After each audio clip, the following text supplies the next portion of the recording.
bounty of the omnipotent God is delightfully shown in Siam, a gorgeous jewel in a travelcade of world wonders. Here in southern Asia, the modern and the ancient unite in mystic splendor with a majority of Siam's 15 million people loyal to the great Buddha, who they believe showers their luscious plains with tropical sunlight, a radiant sunlight that, like a dazzling opiate, lulls the heart of Siam into lavish luxury. So the grateful Siamese salute the sun with Vatarung, the temple of the dawn.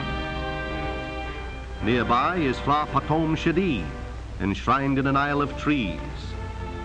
Wat Po, largest temple of Bangkok, where the boy king Ananda Mahidal prays for Siam. Wat Ben Shamavupatur, a white marble edifice with gold-tiled roof, bejeweled ornamentation, and superb modern temple design, the most exquisite architecture of its kind on earth.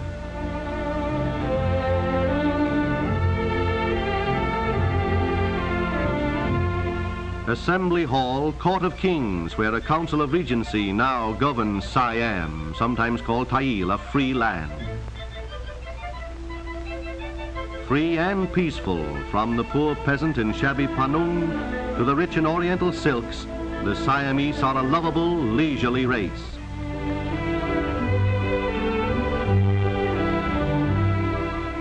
Like life in Bangkok, the Sophia River flows lazily under the majestic Memorial Bridge, a monument to the dynamic energy of former King Prahyatipok.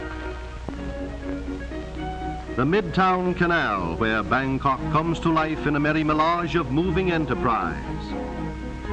Here a myriad variety of goods are sold, from pottery, clothes, and farm crops to costly gems, while boat restaurants cater to the drifting throng, and a bargain is a bargain in floating ship or bargain basement.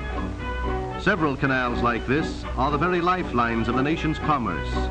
The Watery Mart is at the junction of two canals in Bangkok, Siam's capital city of 500,000.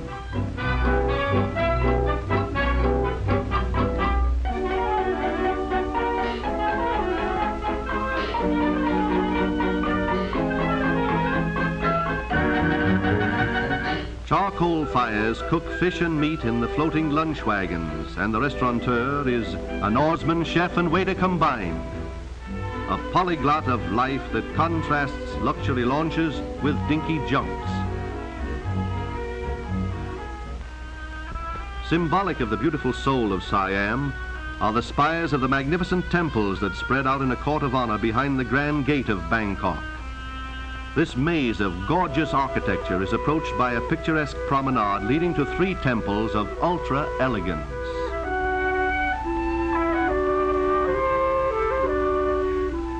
Here the golden Stupa is on the left. The middle building, the Mahamandap, contains the Buddhist Bible, while on the right is the Devadhara, an elaborate hall of fame containing statues of ancient kings who are revered as national heroes.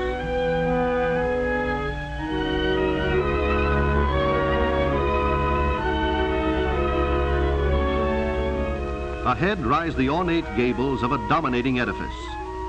Washed by rains of a monsoon climate and shimmering in a torrid sun, the Temple of the Emerald Buddha enhances a veritable city of temples. Its columns glitter with gold leaf adornments, and under its eaves, the song of the breeze is heightened with a ceaseless clatter, a never-ending jangle which is contrived by tinkling bells whose tongues whirl leaf-shaped tappers in merry discord.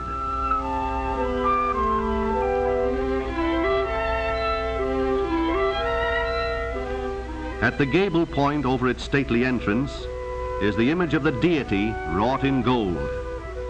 Because natural wealth and man riches unite to make Siam one of the most fabulous nations, her people are generous to religion. Significant of the concept that the good have wings, in this setting of bewildering charm are two striking figures, Kinari, half woman and half bird, and in another spot along the Devadhara Plaza is the image of Kinara, half man and half bird.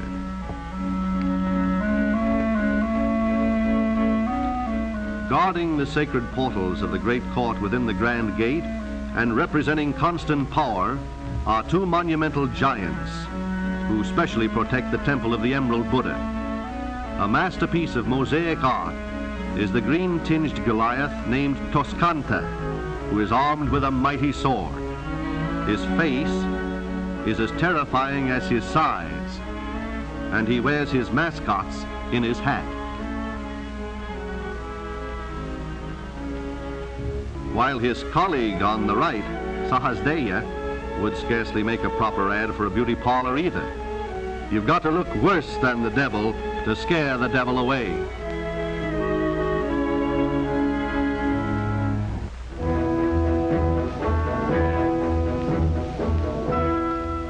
The religious fervor of Siam has idealized the character of her people. Brown-skinned, soft-spoken, these dancing girls of exquisite culture display the training of a lifetime. Their classical performance on the steps of Siam's constitutional memorial in the Royal Plaza is in effect an intricate religious ritual.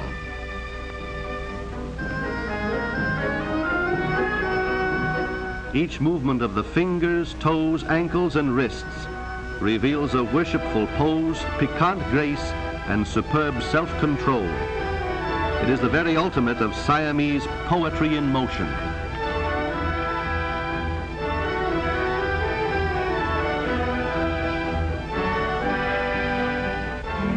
A cultured deb in modern Oriental silks displays the infinite fascination and charm of exquisite beauty.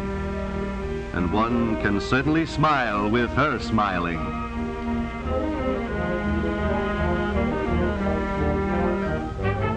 Young women of the upper classes with finishing schools and universities have every attainment of American socialites and display smart refinement plus the shy native Oriental attraction that has enamored the world.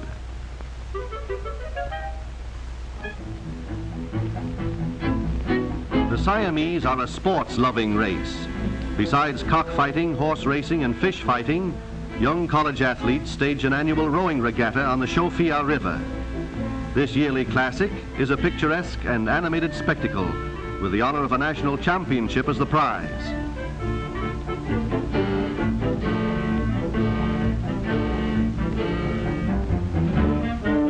To speed the oars, one crew replaces the coxswain's megaphone with music.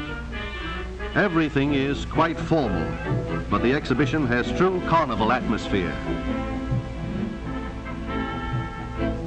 All Bangkok and the rest of Siam contribute to the crowd for this occasion, with many of the fans in their own rivercraft out to see the fun. Conspicuous among the throng are the food boats, the equivalent of roadside hot dog stands and wayside soda fountains.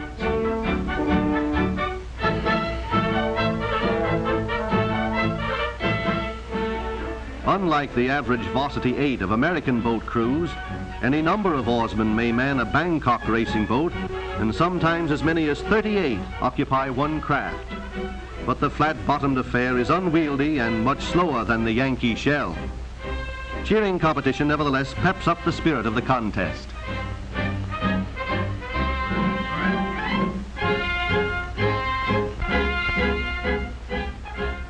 So the end of the race marks the end of a visit to a paradise peopled by the most attractive children of humanity, a land of lordly grandeur, imposing temples, scenic beauty, and haunting delights.